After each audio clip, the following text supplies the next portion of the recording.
A'udzubillahi minasyaitonirrajim. Bismillahirrahmanirrahim. Assalamualaikum warahmatullahi wabarakatuh.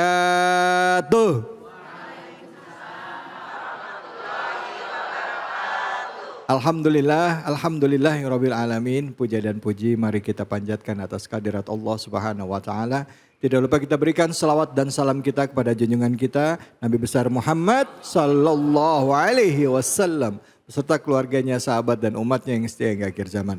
Alhamdulillah bapak-bapak, ibu-ibu, pemirsa iNews, saudara-saudaraku dimanapun saja Anda berada. Kita kembali lagi bersilaturahim tentunya setiap akhir pekan, setiap Sabtu atau Ahad jam 12 siang di iNews dalam program Cahaya Hati Indonesia.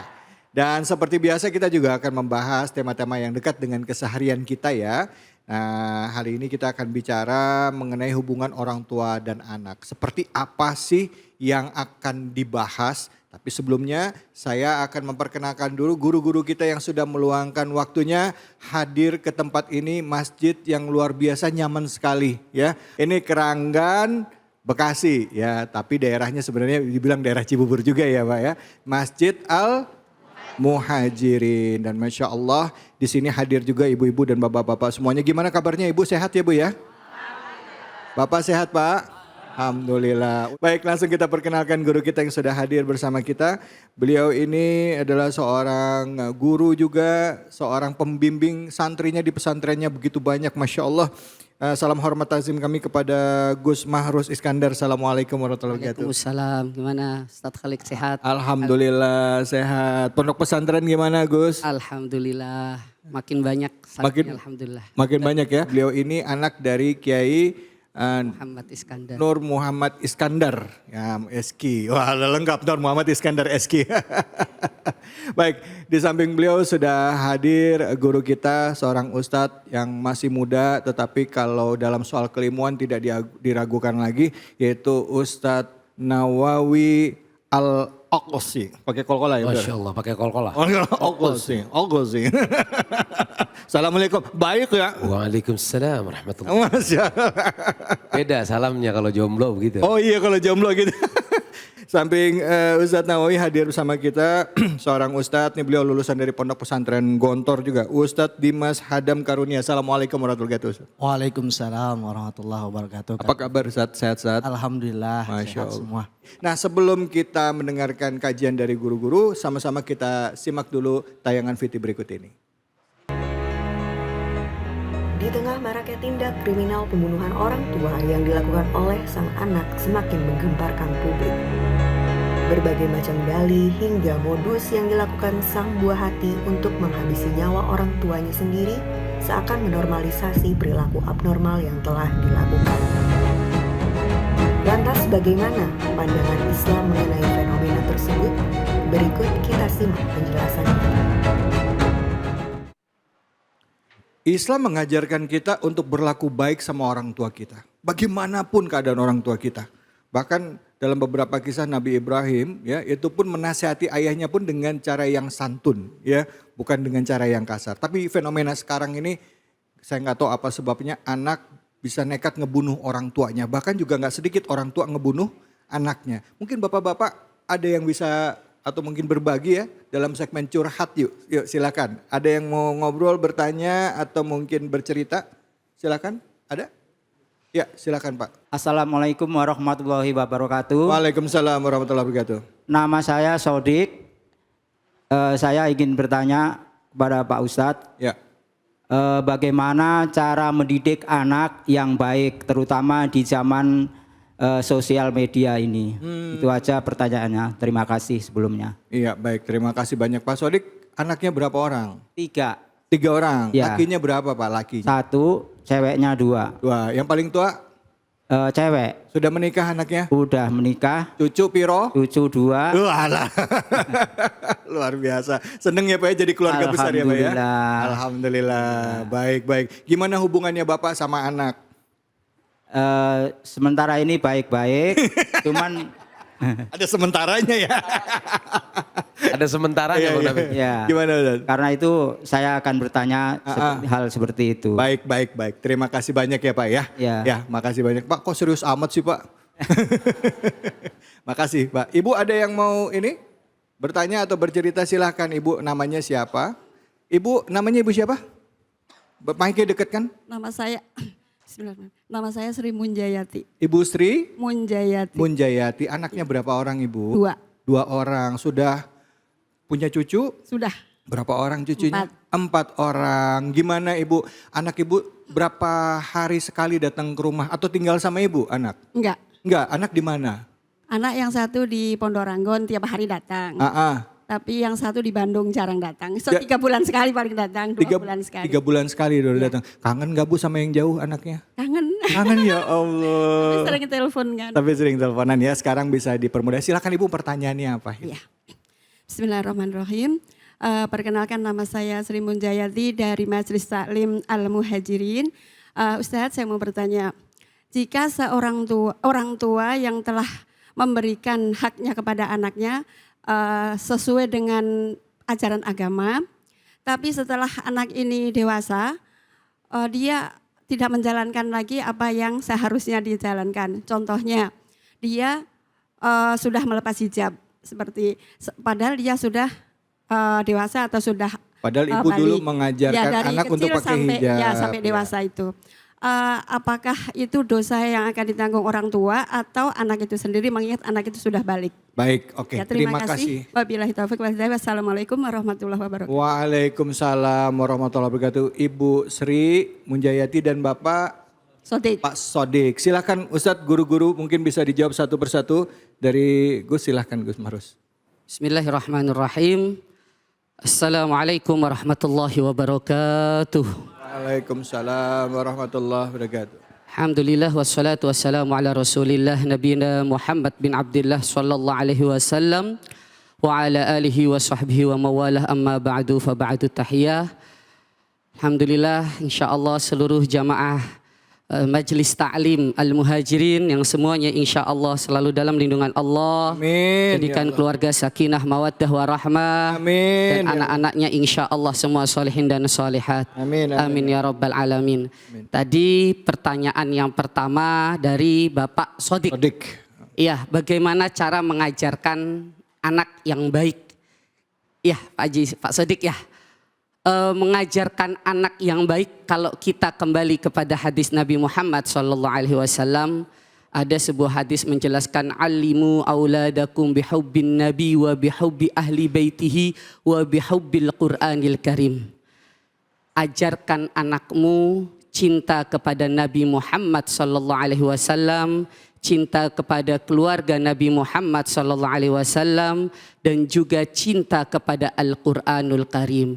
Karena Al-Qur'anlah nanti yang akan menjadi cahaya di hari tidak ada cahaya, di hari di mana kegelapan akan menyelimuti kita.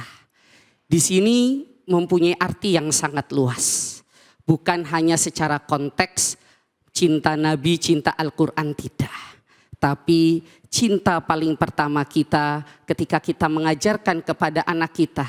Karena anak kita lahir dalam keadaan fitrah, dalam keadaan suci, dalam keadaan tidak tahu apa-apa. Tapi ketidaktahu apa-apa inilah yang sebenarnya menunjukkan hakikat hidup di dunia. Karena ad-dunya darul masalah. Dunia itu tempatnya masalah.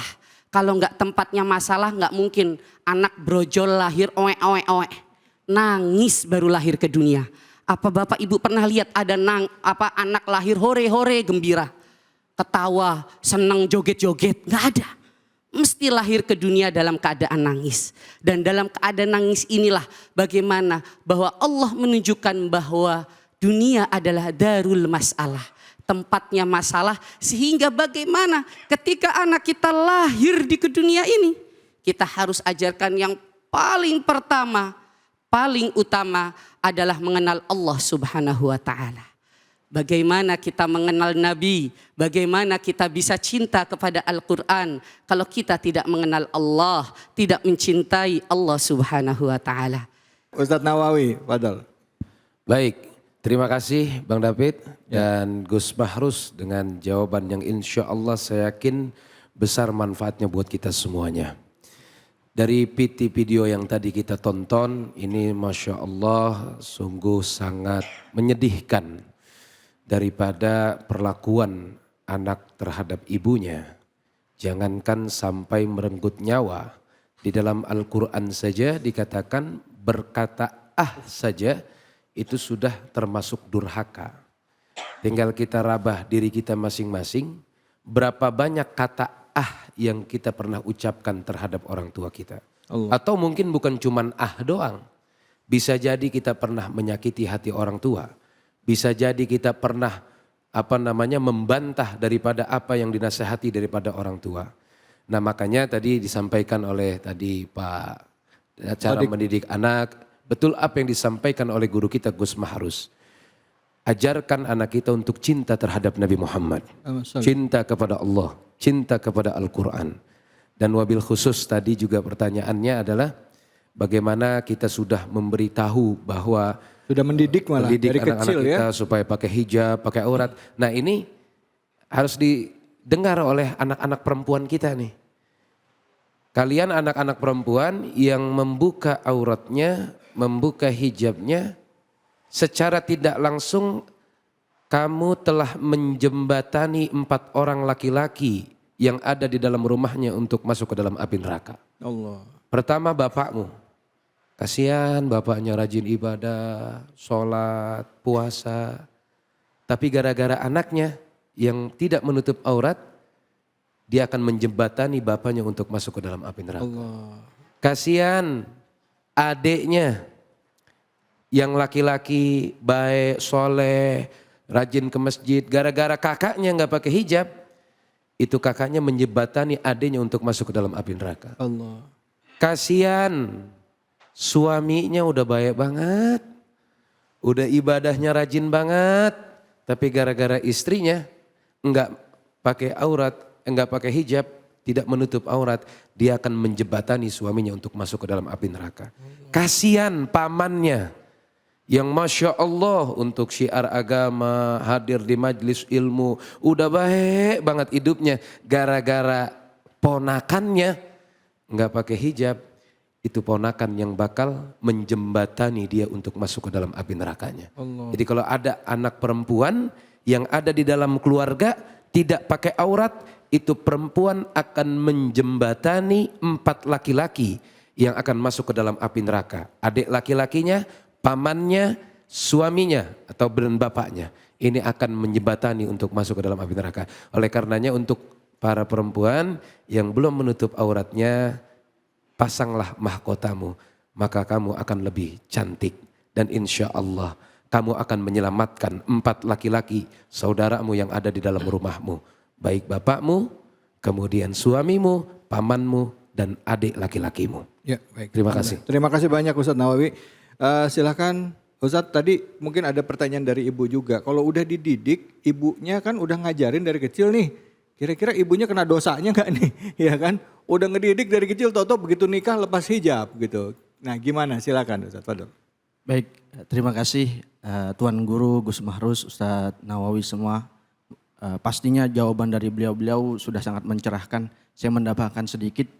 Secara konsep Islam, Allah berfirman dalam salah satu ayatnya, mengedepankan wala taziru waziratu wizra ukhra. Masing-masing kita akan menanggung dosa kita masing-masing. Kalau ada ungkapan bahwa dosa anak akan dibawa dan orang tua memiliki tanggung jawab, artinya Islam menekankan didik anak-anak kita dengan baik. Kullukum ra'in wa kullukum mas'ulun an ra'iyatihi. Baginda Nabi menegaskan, masing-masing kita adalah pemimpin, bapak-bapak, ibu-ibu. Al-ab ra'in fahuwa mas'ulun an ra'iyatihi. Seorang ayah, ia pemimpin bagi anggota keluarganya di rumah. Istrinya, anak-anaknya, maka dia nanti akan dimintai pertanggungjawaban dari apa yang dipimpinnya. Seorang ibu, dia pemimpin bagi putra-putrinya. Mendidiknya, membesarkannya, mengajarkannya, maka ia kelak akan dimintai pertanggungjawaban dari apa yang dipimpinnya. Masing-masing kita, setiap pemuda adalah pemimpin dan ia akan dimintai pertanggungjawaban dari apa yang dipimpinnya. Jika sudah kita didik anak-anak kita, jika sudah kita arahkan, kita nasihati, tapi pasti perlu waktu. Iya Bu, kita hanya menjadi wasilah. Kami para guru hanya menyampaikan apa yang baginda Rasul, para ulama, para habaib ajarkan. Kami bukan wasilah dari hidayah. Yang memberikan hidayah hanya Allah. Maka setelah kita lakukan usaha mengingatkan putra-putri kita, mendidik anak-anak kita, kita berikan pendidikan agama dan umum yang seimbang, tapi masih keluar, masih melenceng, doakan. Doakan putra-putri kita sambil sesekali ajak, nasihati. Yang ayah, kadang anak mau sholat berjamaah karena lihat ayahnya ke masjid. Kalau kita sebagai bapak, yuk, ya pak, cuma nyuruh aja anaknya nggak mau sholat. Maka ayah dan ibu penting menjadi tokoh sentral pendidikan rumah terlebih dahulu agar pendidikan di masyarakat anak-anak kita lebih baik dan lebih maslahat. Dan ibu-ibu, bapak-bapak, bicara mengenai hubungan ibu, anak, bapak dengan anak ya dalam keluarga ini sangat dinamis ya. Ada kalanya anak sama bapak itu hubungannya baik banget, tapi ada kalanya mungkin anaknya lagi ada masalah, orang tuanya maksudnya apa, nangkepnya lain ya, ngomongnya nggak enak. Nah, gimana kita menyikapi hal ini? Yuk, tetap di sini di Cahaya Hati Indonesia.